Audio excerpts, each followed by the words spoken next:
tatlong beses pong nalusutan, if that is the proper term, ni Senator Ronald De La Rosa ang NBI. First, hindi nahabol sa stairwell ng Senate. Pangalawa po, kahapon, supposedly, nagkagulo doon sa Senado and he was holed up in his office. At ngayon naman po, nakaalis sa Senate without the NBI knowing exactly kung nasan po yung senador. Sir, tanong lang, are we also, iimbestigahan din po ba natin yung mga senador na posibleng tumulong kay Senator Ronald Bato de la Rosa na makatakas, if ever man po, na makumpirma na wala na nga po siya sa Senado? After that, na nagkaroon din ng warning shot, nag-start ang OSAA ng warning shot. At after that, nag-warning shot din ng NBI agent. At pagkatapos nun, sabi niyo, marami ng putok ang nangyari. Kanino galing yung putok after nung warning shot ng NBI agent? Ay nanggaling po lahat sa miyembro po nung USAA po. Sabi niyo, ang Senado ang may responsibilidad para sa location, if ever, ni Senator Bato. Yes, So, kung talagang wala na, according to some sources, confirmed daw na wala ni Senator Bato sa Senado, ano po ang mararamdaman nyo since kayo po yung nakipag-usap sa Senado? well, malungkot po yan dahil I feel that dapat yung aming pong usapan dyan, it should be honored po yan eh. Dahil ako naman po naniniwala na ang ating mga senador, mga kagalang-galang po nating senador, eh sila po humingi ng ganon at ang pagkakaalam naman natin, puproteksyonan nila hindi lamang po si Senator Bato, kundi yung pong ating mismong mga batas at konstitusyon na umiiral.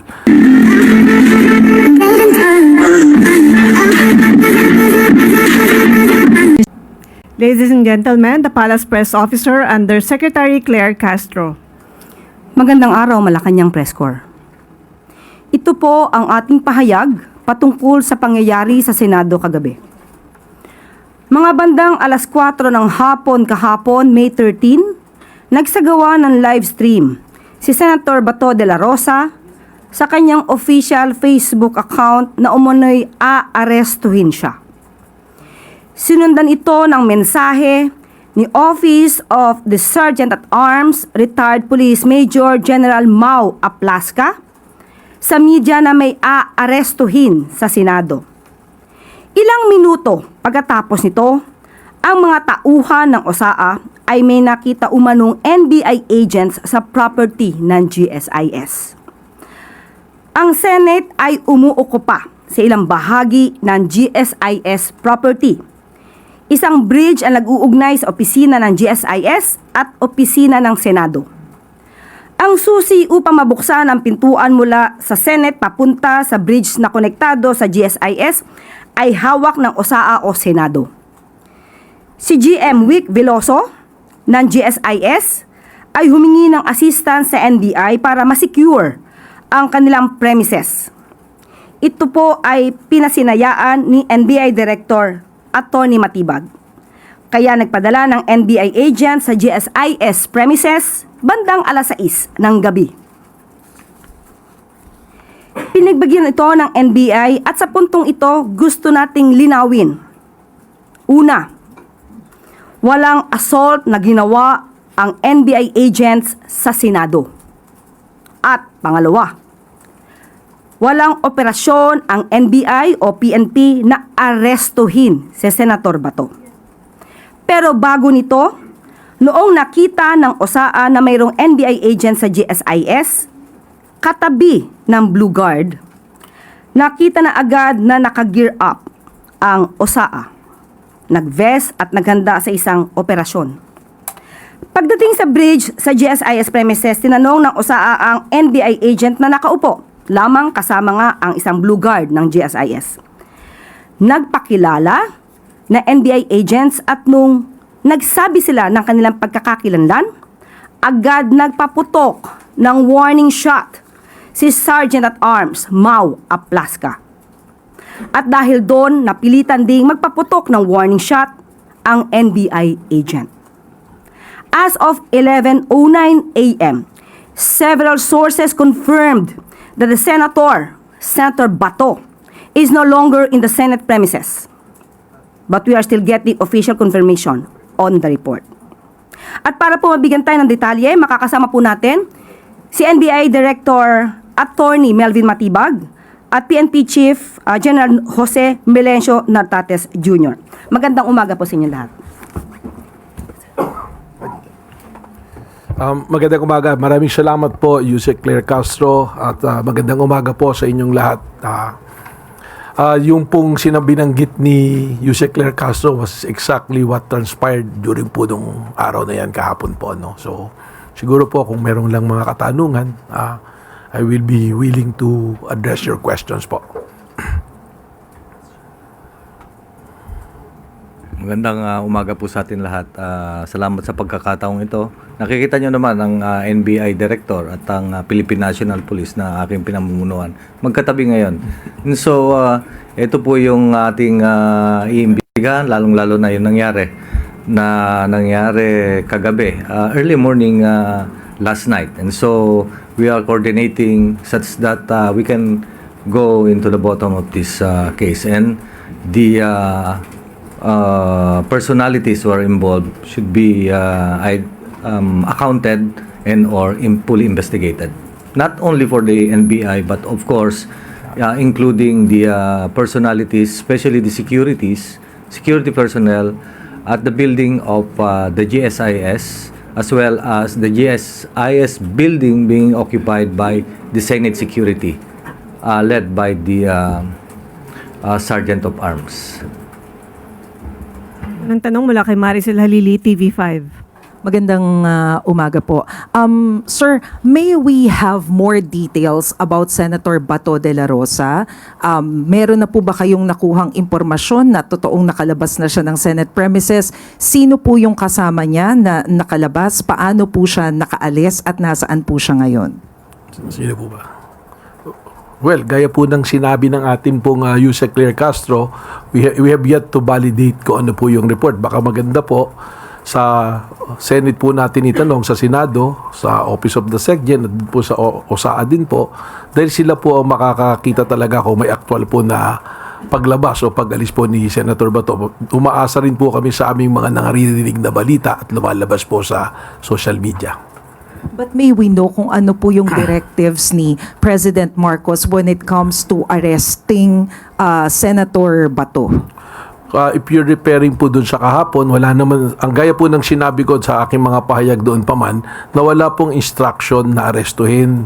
Katunayan, kausap ko po buong araw si Secretary Bida ng DOJ kung saan po napapaloob ang National Bureau of Investigation, at ang sabi lang po, respondihan namin yung kahilingan ng GSIS, subalit hindi kami mag-a-approach kahit po nga dumaan doon si Senator Bato ay ang ano namin is to monitor sapagkat alam po ni naman nating lahat na meron pong kaso na ongoing ngayon sa Supreme Court at wala man pong TRO, pero from the point of view of lawyers po, gaya ng DOJ, 3 araw lang, 72 hours po yung binigay na palugit para po sumagot yung kampo ng gobyerno at ang pangkampo ni Senator Bato. Kaya ang tingin po natin dito ay magkakaroon kaagad ng mabilisang resolusyon po ang ating pong Korte Suprema, na mas mabubutihin po natin na huwag muna pong kumilos ng hindi naaayon sa magiging direksyon po ng Korte. Ano po? And sir, may we know kung sino po si Mel Oragon? Totoo po bang driver siya ng NBI? And bakit po siya may hawak na baril? Allowed po ba yun sa driver if that's the case? Well, sa ngayon po, when binalidate po namin yung pong aming records ng aming po mga ahente at mga employees, siya po ay hindi po opisyal na empleyado ng NBI. Ngunit nung aking pong nagkaroon na po ako ng sariling investigasyon, lumalabas po na siya ay parang volunteer kasama po ng mga ahente po. No? Doon po sa katanungan kung alaw humawak ng baril, yun po kasi yung nakita na naglalakad, pinahawak. Pero yung actual naman po na pangyayari, wala naman po siyang access po dun sa baril na hawak-hawak po niya. So, sir, sorry, panghuli na lang. So, kasama po siya nung mga NBI agents na nag-assist sa GSIS? As a driver po nung grupo po. Yun po yung report sa akin ng mga NBI. But officially, he is not a member or employee po ng National Bureau of Investigation. Kasi po, sa mga operation po namin, just to educate po ang ating pong publiko, lahat po, pag operations po kasi, meron po talaga mga tinatawag na force multipliers, yung mga volunteer po. Para po kasi sa kakulangan po ng tao, tsaka meron po din kami tinatawag na mga alpha or assets, yan po na rin yung mga ginagamit namin to solicit intelligence report po para sa aming mga operations po. Thank you, sir. Salamat po. Sunod na tanong mula kay Katrina Domingo, ABS-CBN. Sir, ipinapavalidate lang po, yun po bang mga responde sa GSIS para i-secure or armed NBI agents? Well, yung request po kasi sa amin na sulat na aking natanggap ng alas 5:08 PM po kahapon mula po kay GM Vic Veloso is to secure and panatilihin po yung kapayapaan and peace and order.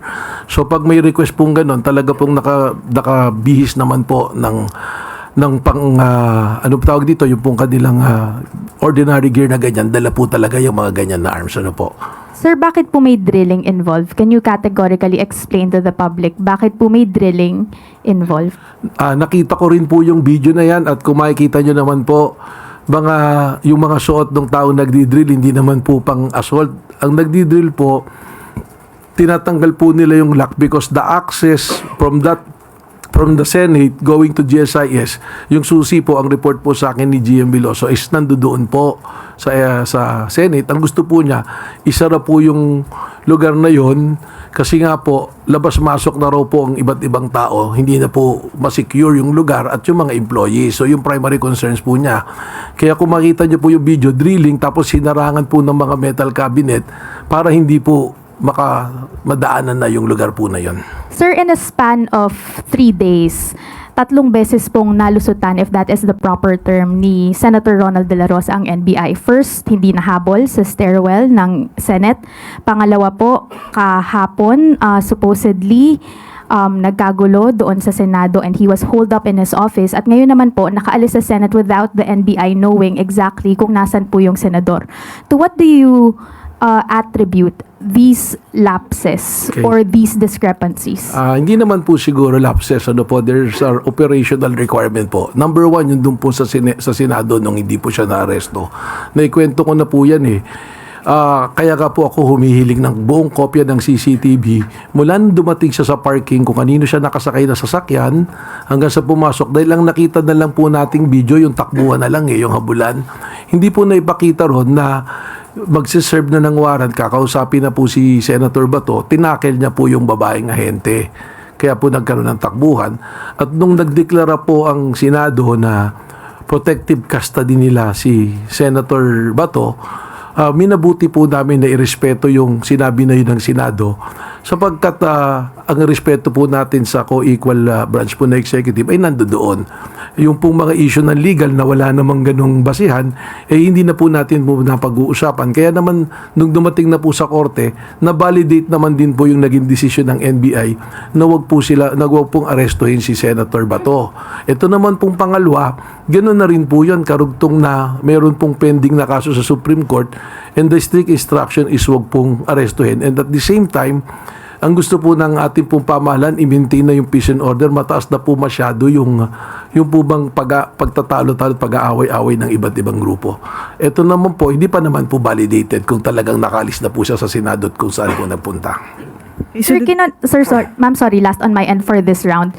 Based on the premise or the timeline na nilatag po kanina ni Undersecretary Claire Castro, how convinced is the Executive Department doon sa mga swirling rumors na the chaos in the Senate yesterday was staged, allegedly? Well, that is a part of an ongoing investigation. Ipinasok naman po lahat yan. Sa ngayon po, magkatulong po ang NBI at ang PNP.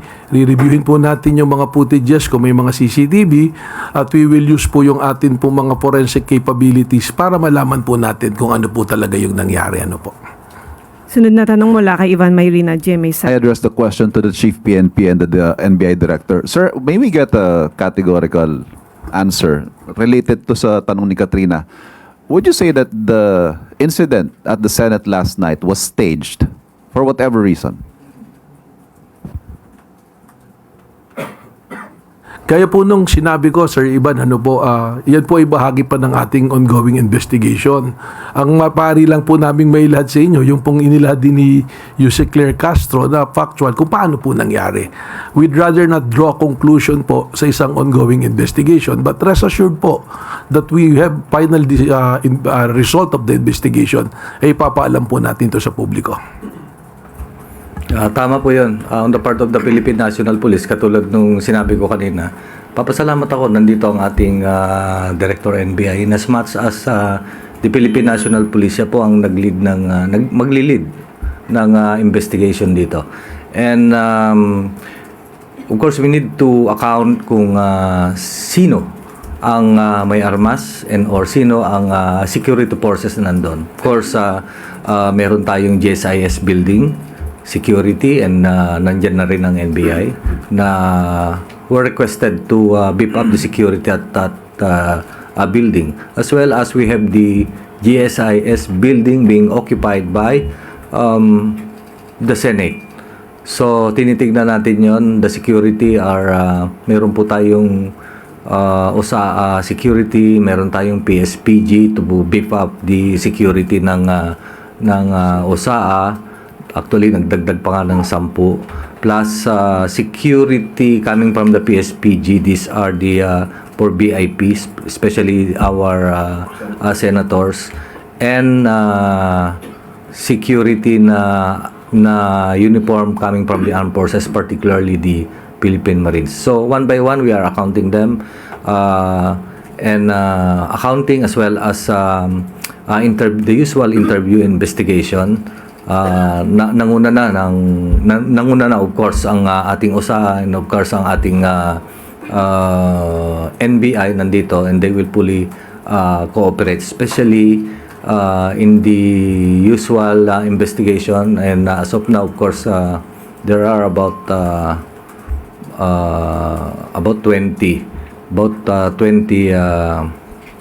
personalities na nakita na. And it will be, these statements will be i-compare po natin sa mga ebidensya, like for example physical evidence, empty shells, lalo na yung ating CCTV footages. Sir, yung chief ng OSAA, si Mr. Mau Aplaska, is he under investigation? Or at least have you heard his version kung bakit ho siya agad nagpaputok base doon sa narration ng events? Yes, sir. The case is now being investigated by the Pasay Police Station, and in coordination and or with the CIDG. And the result is ibibigay namin soon as na matapos po. Sir, panghuli na lamang po. Lagi ho nababanggit na si Mr. Mau Aplaska, former police general as well, ay mista ni Senator Bato. Bilang isang PMAyer din po. Tapos hindi maiwasang mamalisyahan, ika nga, na ngayon po nare-report that Senator Bato is already out of the Senate premises. Meron ho kayang relasyon, may kaugnayan ito, yung the relationship of PMAers and helping each other out? Well, on my part, I'm a graduate of Philippine Military Academy. Pagdating sa organization yun, of course, doon ako natuto. But isa sa mga natutunan natin is, of course, isa lang like investigator. Let no person deter you from the truth, and to ensure that justice is done.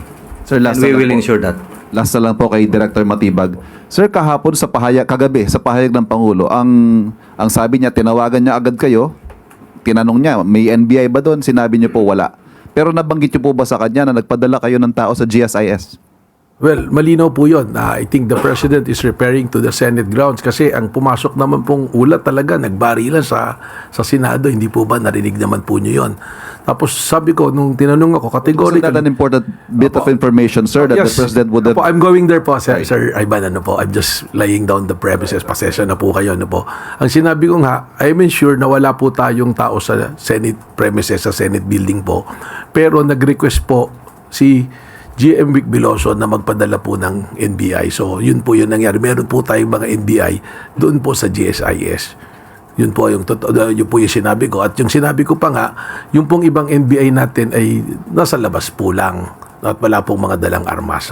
Kasi yun po yung mga intel personnel po namin. Salamat po. So, tatanong mula kay Hannah Sancho, DZAR. Good morning, sir. Para po kay Attorney Matibag. Sir, sinabi po ni Senator Amy, according daw po sa NBI agents na nakausap nila, na inutusan daw po sila ni President Bongbong Marcos directly at personally to arrest Senator Bato at all costs. Sino po, at kahit sino pa po ang mamatay, kahit sino pa ang madali, basta pasukin po si Bato, ngayon din, end of quote. Would you like to comment? Opo, una-una po, sino po kaya yung NBI agent na kausap niya? Kasi kung nagre-refer po siya dun sa nahuli na driver, hindi po NBI agent yun, ano po. At pangalawa po, na mas importante, wala pong naging ganong utos si Pangulo. Sa totoo po, ang utos po ni Pangulo, through Secretary Eric Bida, wala tayong gagawing pag-aresto o mga pagpasok sa Senado po, sapagkat inirerespeto nga po natin ang prosesong nangyayari po sa Korte Suprema. Katunayan po, yung pong aking strict instruction sa mga NBI po na ipinadala po sa GSIS, na kahit makita si Senator Bato, just monitor at tingnan po kung ano mangyayari. Wala pong pang-aresto. Kaya hindi ko po alam kung saan po nanggagaling ang ating pumbutuing Senator Ivy Marcos. Ano po? And in another video po na pinost niya, she mentioned na sinabi daw ng NBI agent na ang utos daw ay galing kay NBI Organized and Transnational Crime Division's Chief Attorney Jerome Bomediano po sa kanilang operations po.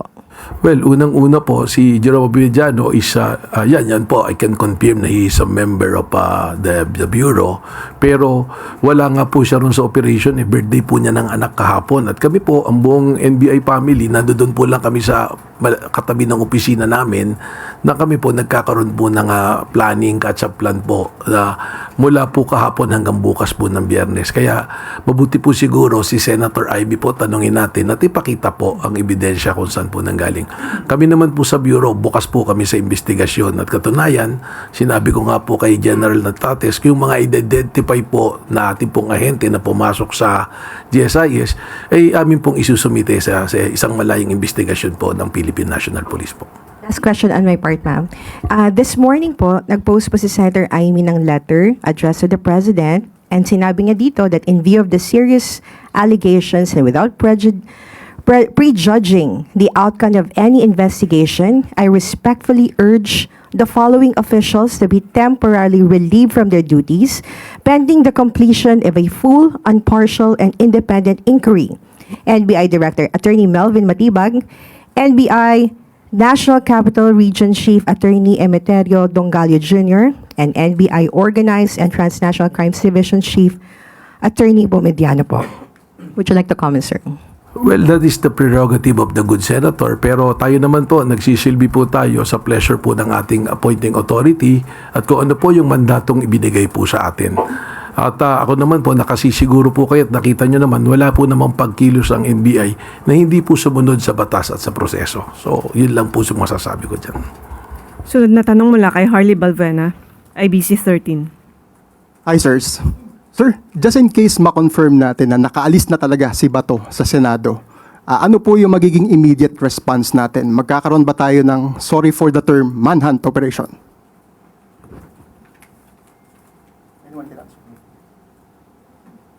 Siguro po, ang hihintayin muna natin kung ano talaga yung nangyari doon, kung nakaalis na po talaga si Senator Bato. Pero just the same, there will be an interagency collaboration with the PNP, NBI, the law enforcement agencies, ang DOJ po, ang PCTC, at syempre po always in coordination with the Office of the President bago po tayo makapagbigay ng talagang pahayag na sigurado pong gagawin.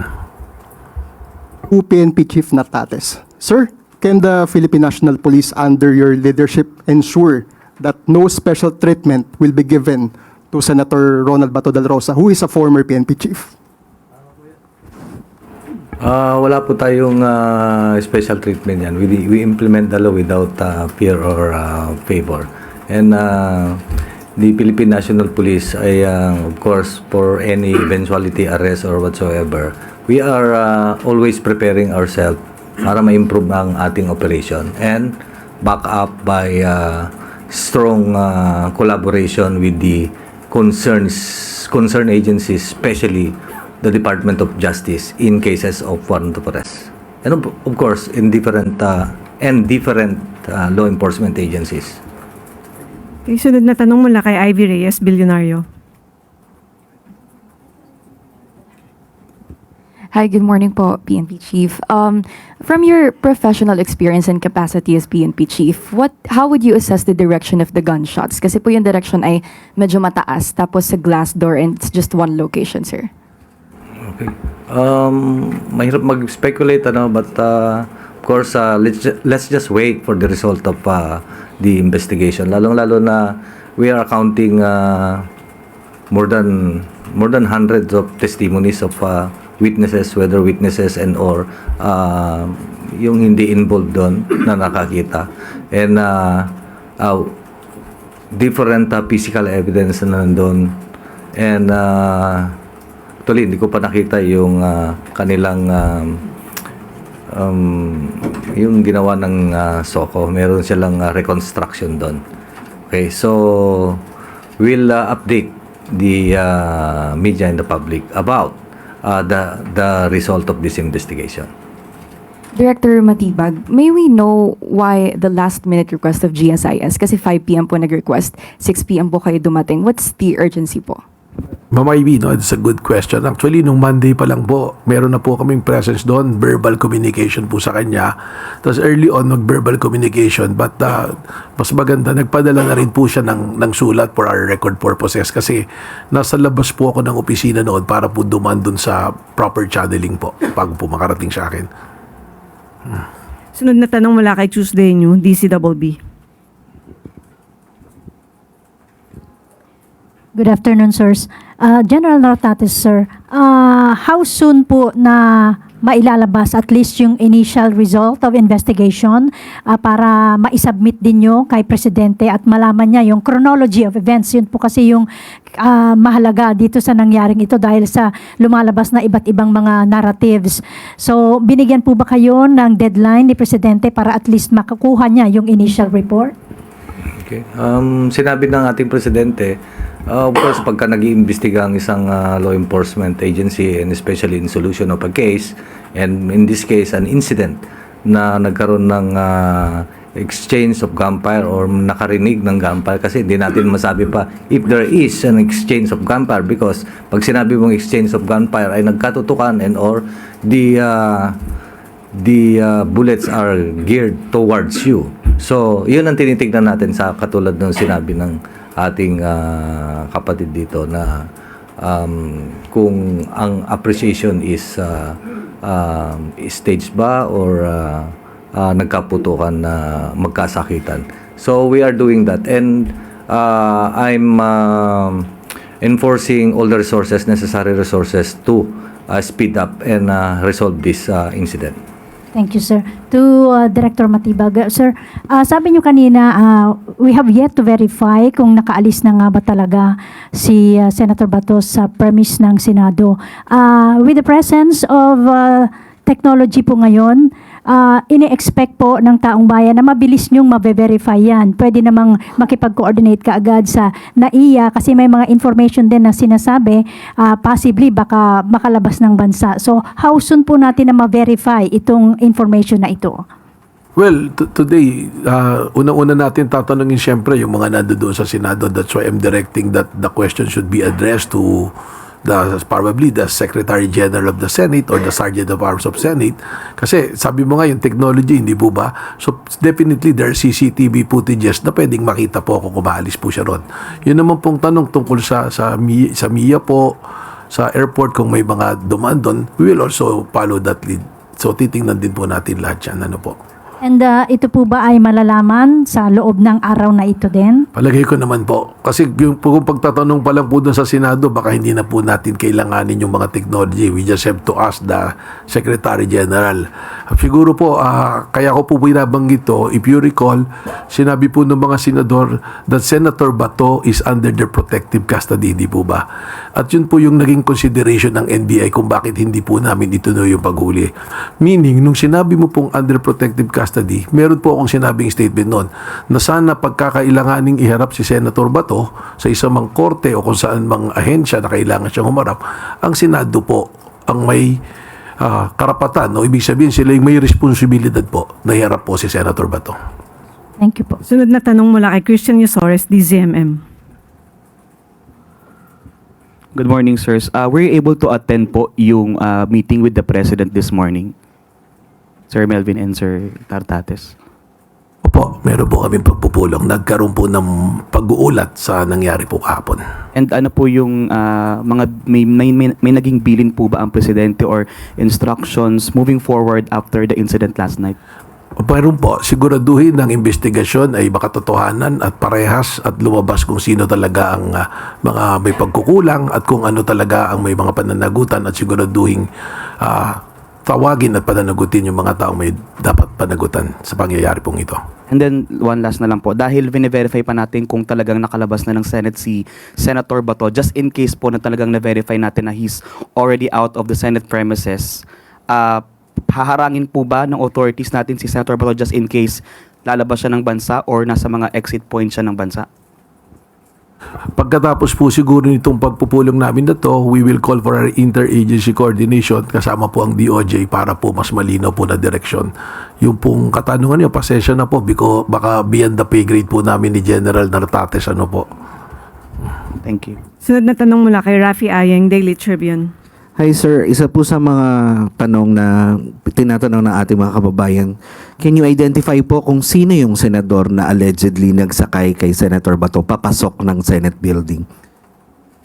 Meron naman na pong kaming official report pero if you will allow, siguro po ako makikiusap to head into suspension muna na ilabas namin. Masyado na pong maraming kaguluhan pero kayo naman po by process of elimination ay makikita nyo na po kung sino nagsakay. Kaya nga po, meron kaming report pero mas mabuti po sana na ang OSAA po will share the footages of CCTV mula po sa parking lot at hanggang sa lumabas. So we are been requesting po na ipakita yon dahil yung nangyari po nung Lunes, ang nakita lang po natin yung habulan na sa hagdanan eh.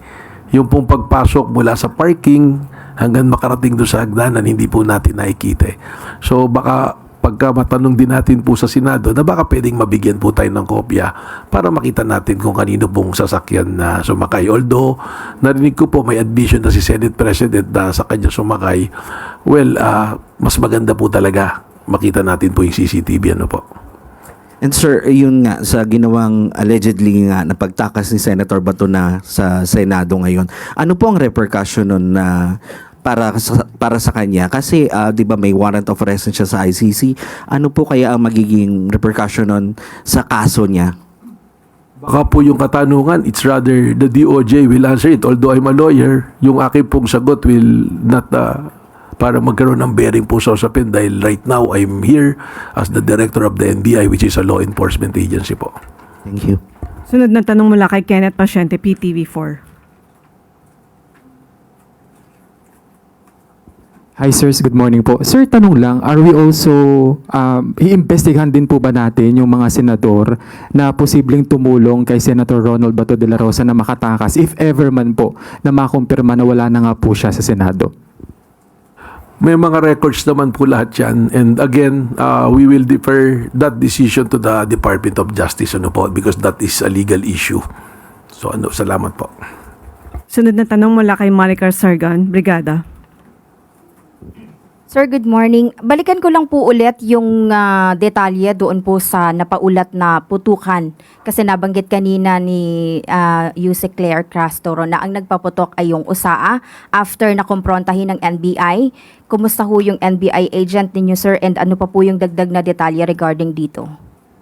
Unang-una po, nung nagkaroon po ng putukan na ganun, well, yung NBI po, nag-warning shot din po. Yun ang recollection sa akin. Pero after mag-warning shot, doon na po nagkaroon ng maraming pagputok na nanggaling po sa tapos yung ating pong NBI agent umalis na po rin sa lugar, tumakbo na po. May kasama po siyang Blue Guard eh.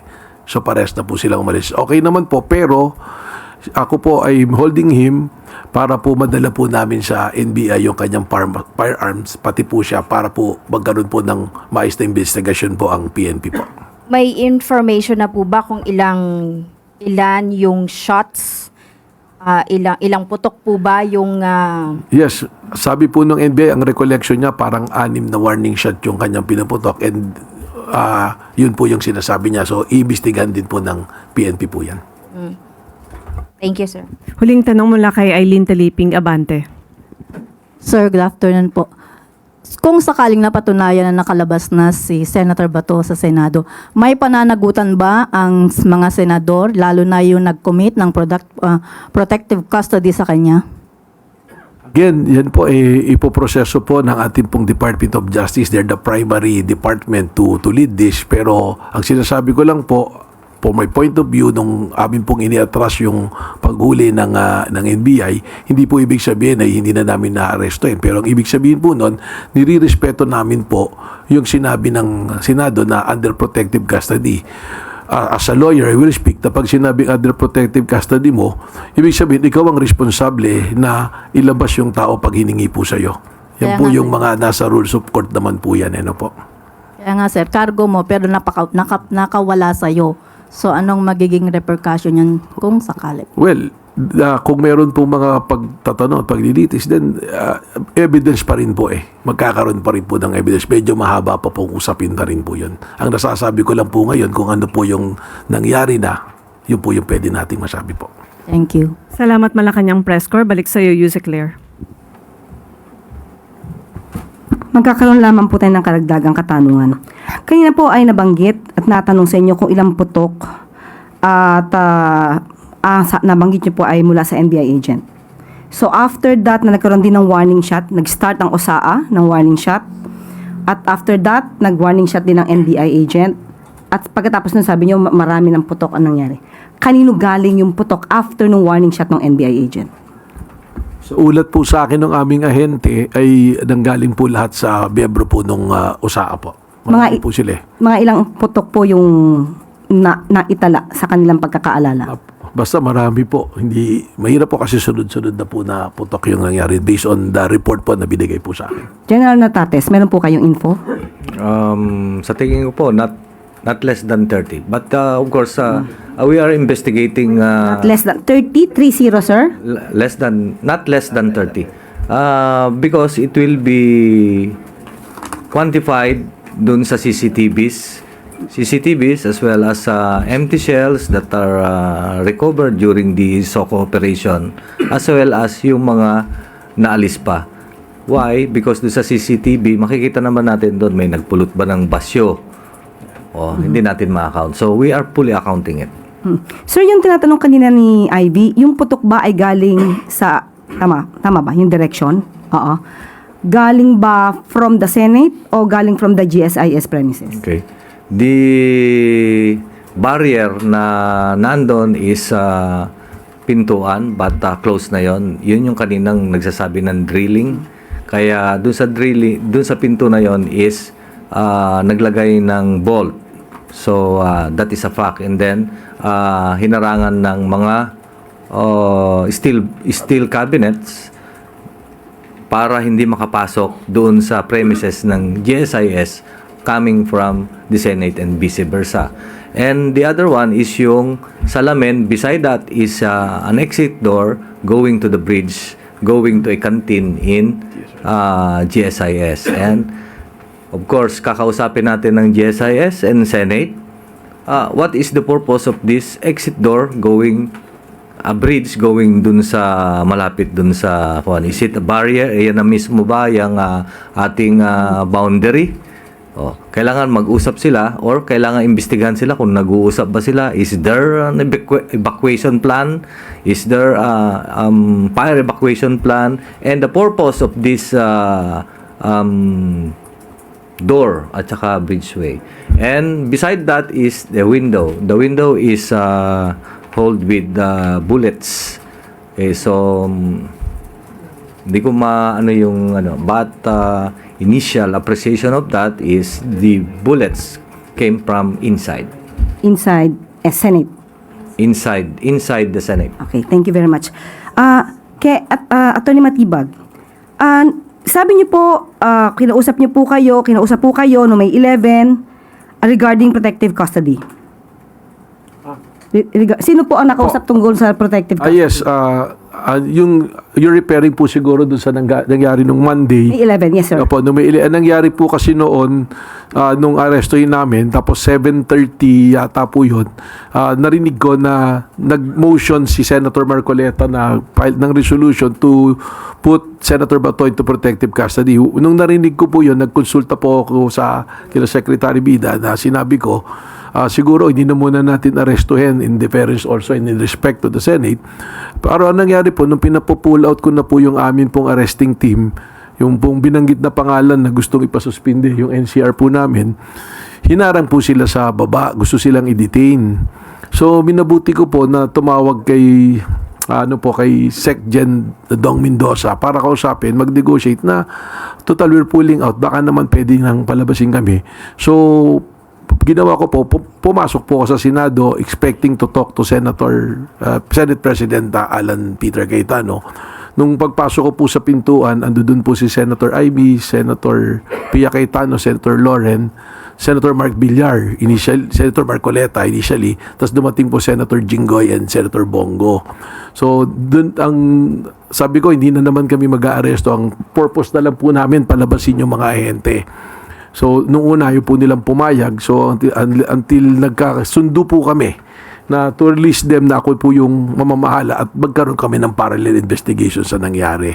So, nung in-interview po ako, doon ko po sinabi yon na yung protective custody, we are expecting na dahil nasa Senado na, sinabi nila yan, it means that they are responsible doon sa pagkatao ni Senator Bato at kung may mga ilangan na siya humarap, dapat ang Senado ang magbibigay. At nabanggit ko rin naman po yan sa aming pong pagpupulong. At lumalabas naman po talaga na nabigyan ng Senado ng protective custody.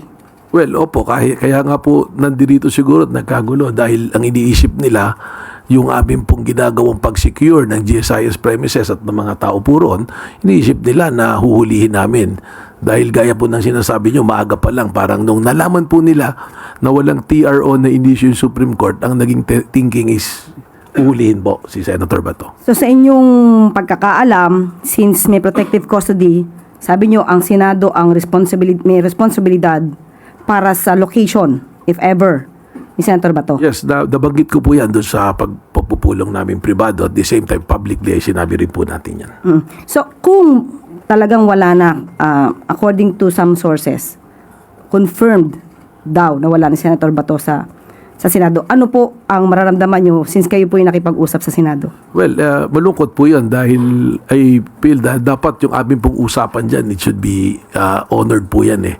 Dahil ako naman po naniniwala na ang ating mga senador, mga kagalang-galang po nating senador, sila po humingi ng ganon at ang pagkakaalam naman natin, puproteksyonan nila hindi lamang po si Senator Bato, kundi yung pong atin mismo mga batas at konstitusyon na umiiral.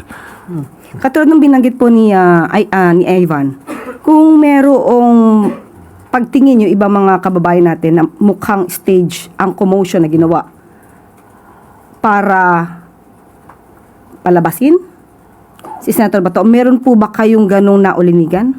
Well, I will be very honest, you say clear, no? That's the sentiment of our NBI agents kasi nandoon kami, of course, hindi na rin lang para sa seguridad ng GSIS, kundi yung amin na rin mandato na siguraduhin na isang tao na may mandato de aresto ay malaman namin kung saan pupunta.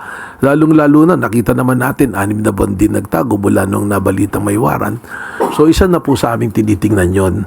Kaya naman po, doon sa ibang mga katanungan tungkol doon, ang sinasabi ko lang, we will always defer to the judgment of the Department of Justice dahil sila po yung primerong ahensya na namumuno po rito. Maraming salamat sa ating NBI Director Attorney Melvin Matibay and of course PNP Chief General Jose Melencio Nartat. Matibay kasi. Okay. Nagsasabi po ng matibay, kilala ko po yan, Mama. Ano ba? Ulitin po natin. Take 2. Okay. Maraming salamat kay NBI Director Attorney Melvin Matibag at PNP Chief General Jose Melencio Nartates Jr. At tandaan po natin, ang bagong Pilipino ay para sa katotohanan at hindi para sa pagko-cover up. At dito po nagtatapos ang ating press briefing. Magandang araw para sa bagong Pilipinas.